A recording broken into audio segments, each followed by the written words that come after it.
उस दिन भाभी मेरी तरफ कुछ अलग नज़रों से ही देख रही थी। नमस्कार दोस्तों, मैं हूं अर्जुन और आज मैं आपको अपनी ज़िंदगी के उस पल की कहानी सुनाने जा रहा हूं जो अब भी जब याद आता है तो दिल अजीब सी हलचल से भर जाता है। बात मेरे पुराने मोहल्ले की है जहां मैं किराए के मकान में रहता था।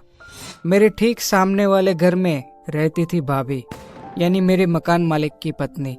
उम्र कोई 28 साल, लेकिन लगती जैसे किसी फिल्म की हीरोइन। गोरा निखरा चेहरा, बड़ी बड़ी आंखें और वो रेशमी बाल जो हर वक्त उसकी कमर तक लहराते थे। वो जब भी ऊपर वाली बालकनी में खड़ी होती, सफ़ेद सूट की झलक में दिल जैसे एक सेकंड के लिए रुक जाता। उनका अंदाज, उनकी चाल और सबसे बढ़कर उनकी मुस्कान, ऐसा लगता जैसे किसी खास के लिए ही हो। एक दिन की बात है, मैं शाम को अपनी बालकनी में बैठा था, कुछ गाने सुन रहा था। तभी सामने से भाभी की आवाज़ आई, अर्जुन, तुम्हारे घर की लाइट नहीं आ रही क्या? मैं मुस्कुराया और बोला, नहीं भाभी, शायद मेन लाइन में कुछ दिक्कत है। वो हंस दी और बोली, तो फिर आ जाओ ना, यहाँ बैठकर बातें करते हैं जब तक लाइट आए। मैं थोड़ा हिचकिचाया, पर फिर उनके चेहरे की गर्मजोशी देखकर मना न कर सका। उनके घर में हल्की सी महक थी, शायद चंदन या कोई माइल्ड परफ्यूम। मैं ड्राइंग रूम में बैठा ही था कि भाभी चाय लेकर आई। वो आज नीले रंग की साड़ी में थी। साड़ी थोड़ी ढीली थी और बाल खुले हुए थे।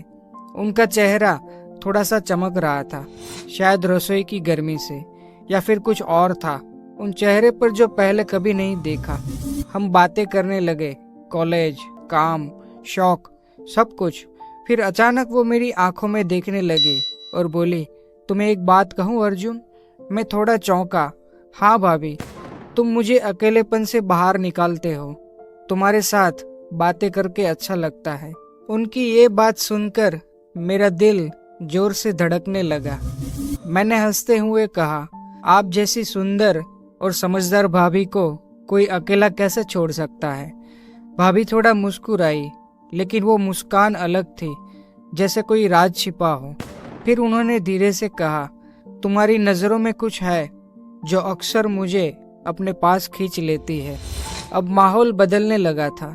चाय खत्म हो चुकी थी, लेकिन हमारी बातों की मिठास अभी भी हवा में तैर रही थी। मैंने उनसे धीरे से पूछा, आप कभी अकेलापन महसूस करती है? वो बोली, हर रोज, और सबसे ज्यादा शाम के वक्त, जब सब अपने में खो जाते हैं और मैं बस एक भाभी बनकर रह जाती हूँ। उस पल उनकी आंखों में कुछ ऐसा था जो मैं समझ सकता था, एक तड़प, एक चाहत और शायद एक इशारा। तभी लाइट आ गई। वो मुस्कुराई, अब तो लाइट आ गई, अब तुम जाओगे? मैंने थोड़ी देर उन्हें देखा और फिर हल्के से कहा, अगर आप कहे तो रुक सकता हूँ थोड़ी देर और। भाभी ने कोई जवाब नहीं दिया, बस नज़रों से मुझे रुक जाने को कहा।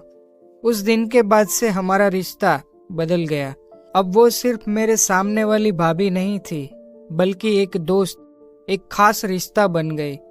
हम अक्सर बातें करने लगे, कभी छत पर, कभी बालकनी में, और कभी जब मोहल्ला सो रहा होता था तो खिड़की से वो बस मुझे एक मुस्कान दे देती थी, और उस एक मुस्कान में पूरी रात मेरी जागती रहती थी। वो रिश्ता आज भी मेरी यादों में बसा हुआ है, क्योंकि वो सिर्फ एक अफेयर नहीं था, वो एक समझ थी, दो अकेले लोगों की चाहत थी। और वो पहली बार था जब मैंने महसूस किया कि इश्क कभी कभी बहुत शांत और मीठा होता है।